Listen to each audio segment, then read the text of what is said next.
Let's see, what do we have here? Oh my God, I'm so triggered. You sound jealous that your daughter had a good relationship with your mom and you didn't. Your daughter will remember it.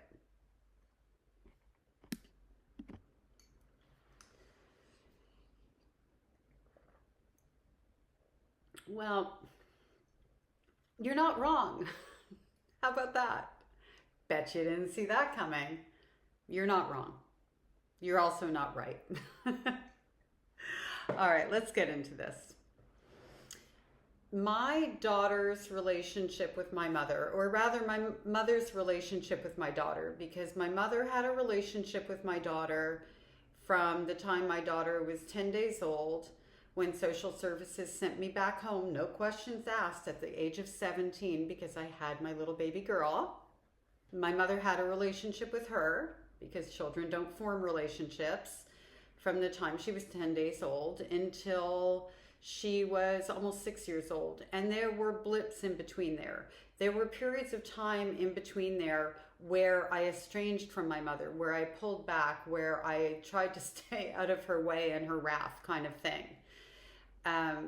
But for the most part, it went on for the first 6 years. And watching my mother with my daughter was very bittersweet for me and confusing, which pretty much defines a lot of my childhood. Not the sweet part, but the bitter and confusing part. When I first got back into the fold of the narcissistic family system,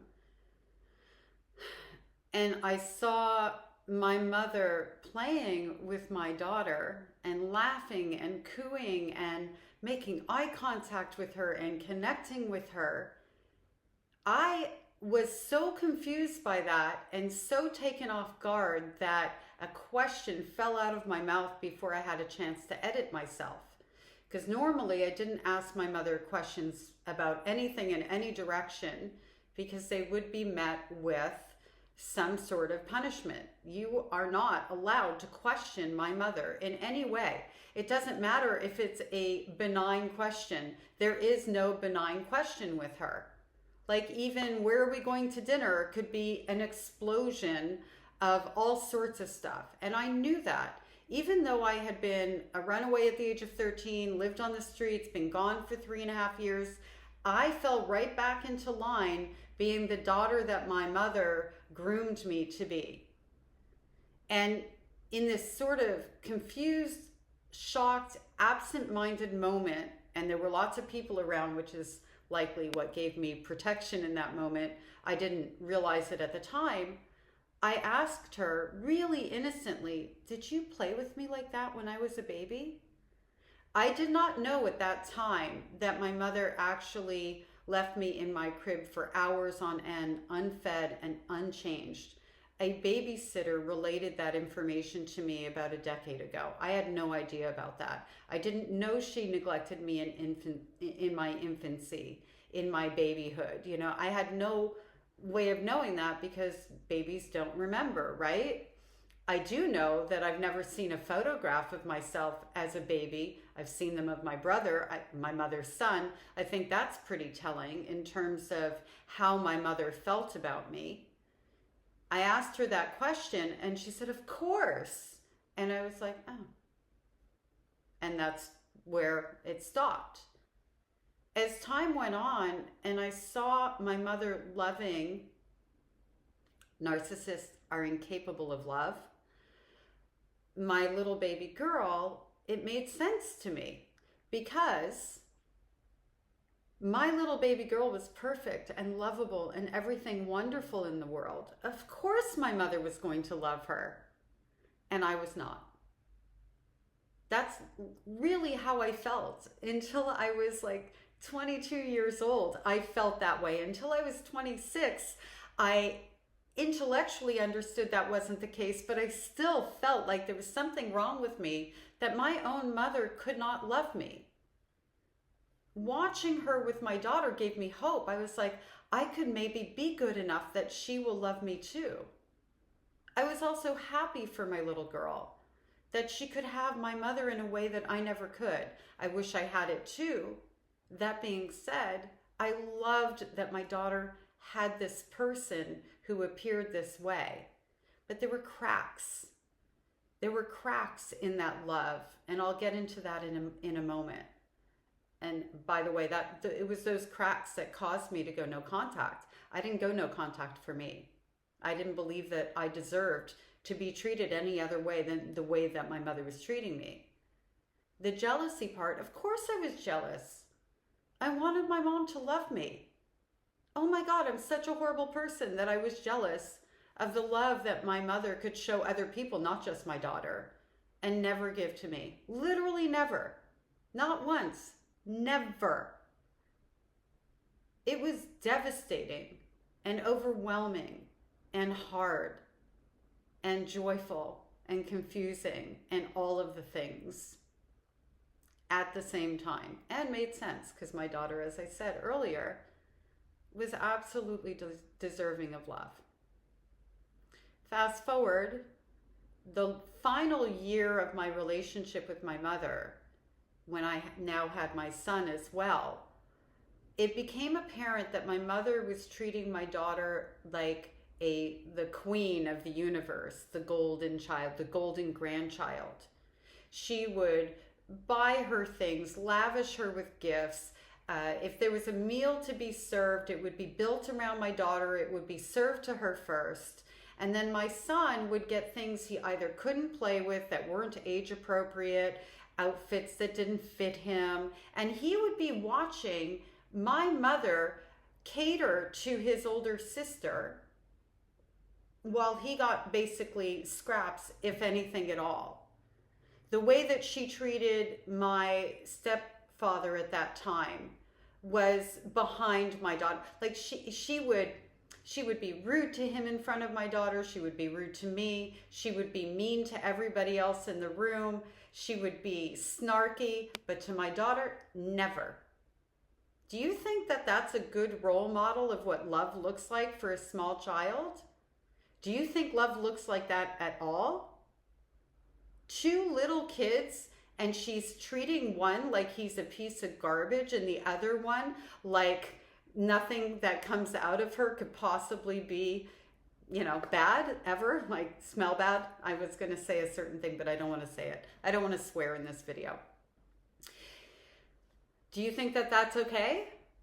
It kind of sounds like you do, or you just don't get it, At the end of the day, I started creating boundaries with my mother and saying to her, listen, you need to treat them, not even Steven, because they're 2 different children, 2 different ages, but be equitable. And then as I was trying to set those boundaries, she'd like, yeah, whatever, and then continue to do what she was doing. Also behind the scenes, she was exposing my daughter to things like a movie called Poltergeist. Do you remember that movie? It's a horror movie. And Dirty Dancing. It was, I'm pretty sure, R-rated.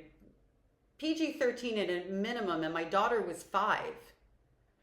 The way that I found out was because my daughter had a nightmare, and when I asked her about it, she told me that Grandma had watched that movie with her, and that she told Grandma it was scary, and that Grandma said it was okay. Narcissists are very interesting people in this regard, or disgusting people in this regard. They love to scare their victims.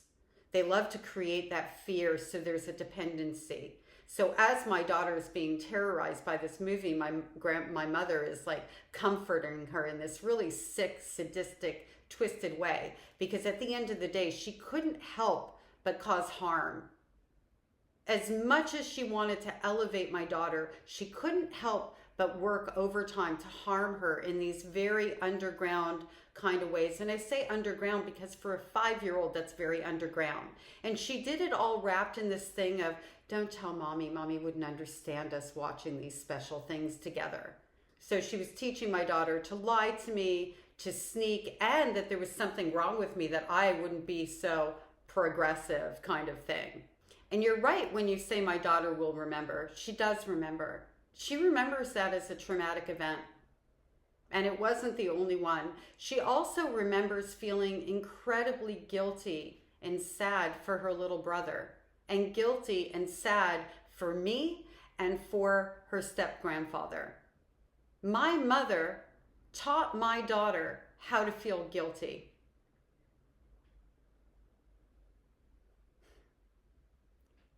I regret ever exposing my child to my mother because she didn't need to go through that.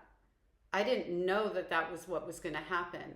I genuinely believe that my mother could love her because she was lovable and didn't love me because I wasn't. I genuinely believed that. I thank my lucky stars that as my mother was exhibiting this behavior, I pulled my children in for protection and I went no contact. I thank my lucky stars that I was the kind of mom that they didn't need protection from, that provided protection for them. The mom that I wished my mother had been to me. My daughter in her adult life had a relationship with my mother because in many ways she had some fond memories of her.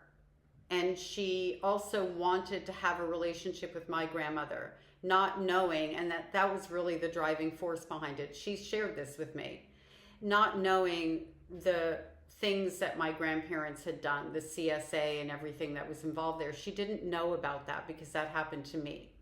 So she went in to try to have those relationships. I didn't have a problem with it. You see, I had raised my daughter at this point into her young adulthood to be a strong, loving, intelligent, emotionally intelligent human being.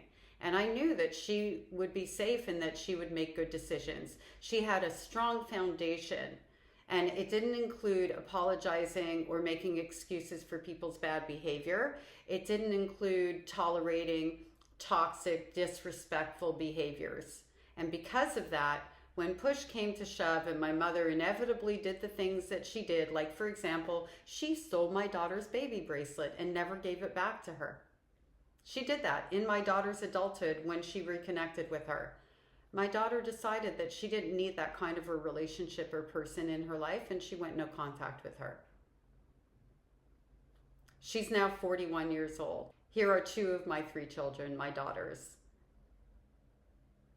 The youngest one never had a relationship with my mother, and she's happy to have never had to be exposed to her. She met her like once in her like adolescence for a blip. My eldest daughter is happy and peaceful not to be in a relationship with my mother. And my son, who's not included in this picture, and I don't share pictures of my son just because he's not active on social media. It's out of respect for him.